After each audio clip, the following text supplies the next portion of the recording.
Bonjour, c'est Lisiane, je suis ravie de te retrouver dans cette nouvelle vidéo. Une vidéo dans laquelle je vais te parler d'irrigation du côlon. Faut-il faire 3 séances d'affilée quand on fait une première irrigation du côlon? C'est une question que tu me poses souvent, qu'on aborde souvent ensemble et là, je voulais y répondre, ça me semble important. Alors, est-ce qu'on doit faire ces fameuses 3 séances de suite quand on fait une irrigation du côlon pour la première fois? Heu, J'en sais rien, voilà. J'en sais rien. J'en sais rien, pourquoi? Parce que moi, pour te dire combien de séances tu dois faire, quand tu vas faire ta première, enfin oui, quand tu vas faire ce soin pour la première fois, j'ai tout simplement besoin de te voir. J'ai besoin de savoir quelle est ton hygiène de vie globale. J'ai besoin de savoir pourquoi est-ce que tu viens faire une irrigation du côlon, hein, quelle est ta démarche autour de ce soin. J'ai besoin de toucher ton ventre pour pouvoir détecter où sont les régions qui sont plus ralenties, où est-ce que le tissu est plus tendu, plus stressé.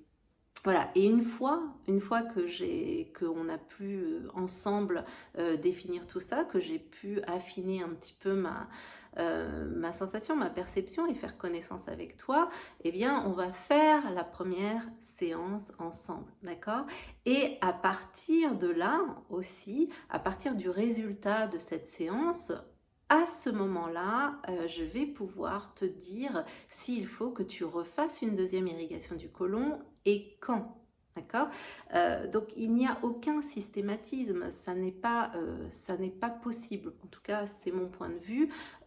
Si on reste toujours dans cette idée que chaque personne est unique, il me semble très difficile de dire que tout le monde doit faire 3 irrigations de suite en l'espace de 10 jours, une semaine, que sais-je, d'accord?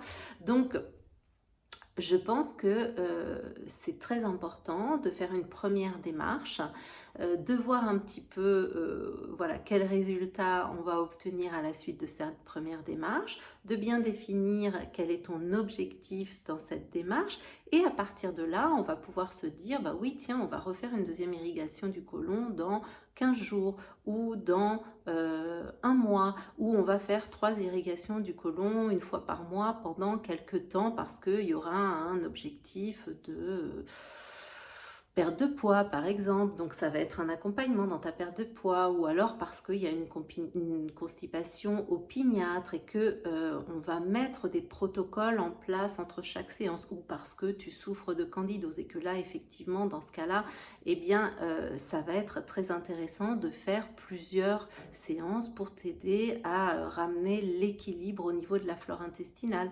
Mais en fait, le plus intéressant, me semble-t-il, c'est que d'une séance à l'autre, tu puisses les préparer. Moi, c'est très très rare quand je fais revenir quelqu'un pour une deuxième séance que je ne donne pas quelques plantes pour préparer la prochaine séance, un petit rééquilibrage alimentaire, petit ou gros rééquilibrage alimentaire, ça dépend d'où tu viens. Et en fait, ce que je veux dire par là, c'est que préparer la séance qui suit, donc laisser un intervalle entre les séances, est souvent beaucoup plus intéressant que de les rapprocher, et on obtient comme ça de meilleurs résultats. Qu'est-ce que ça veut dire un meilleur résultat? Ça veut dire tout simplement un nettoyage plus profond, plus efficace. Alors, je ne dis pas que ça n'arrive pas de faire des séances rapprochées, de te faire revenir dans les 3, 4, une semaine qui suivent la première séance.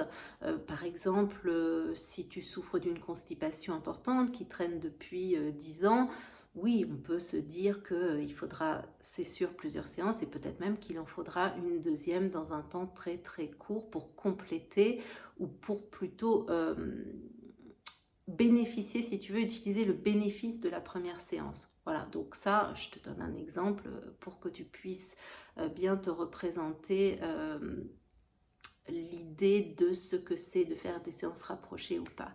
Alors, je voulais aussi te dire, parce que ça, c'est un échange que j'ai eu très récemment avec une cliente. Si tu lis quelque part ou qu'on te dit qu'il faut faire 3 séances rapprochées parce que première séance, on va nettoyer le côlon ascendant, Deuxième séance, on va nettoyer le transverse. Troisième séance, on va nettoyer le côlon descendant. Tu te doutes bien que c'est voilà, c'est un petit peu, c'est quand même un principe qui questionne. Comment est-il possible de demander à la nourriture, à ton bol alimentaire, au CHIM, d'arrêter de descendre parce que tu es en train de faire une irrigation du côlon, de faire 3 séances pendant 10 jours par exemple, et que donc il faut arrêter que la nourriture, les déchets, hein, que ces déchets arrêtent de progresser dans les parties du côlon qui auront été nettoyées. Voilà, c'est pas possible. Donc, en tout cas, ça ne me semble pas être un argument pertinent pour te faire venir 3 fois de suite faire une irrigation du côlon. C'est important pour moi de te dire ça. Et en tout cas, si tu viens faire un soin au cabinet avec moi, c'est pas comme ça qu'on procédera. Voilà, j'espère que cette vidéo t'aura été utile, qu'elle va t'aider à clarifier ta démarche dans ce soin d'irrigation du côlon. N'oublie pas de cliquer juste ici pour t'abonner à la chaîne et recevoir d'autres informations sur ce soin et l'importance d'avoir une bonne hygiène digestive. À très vite.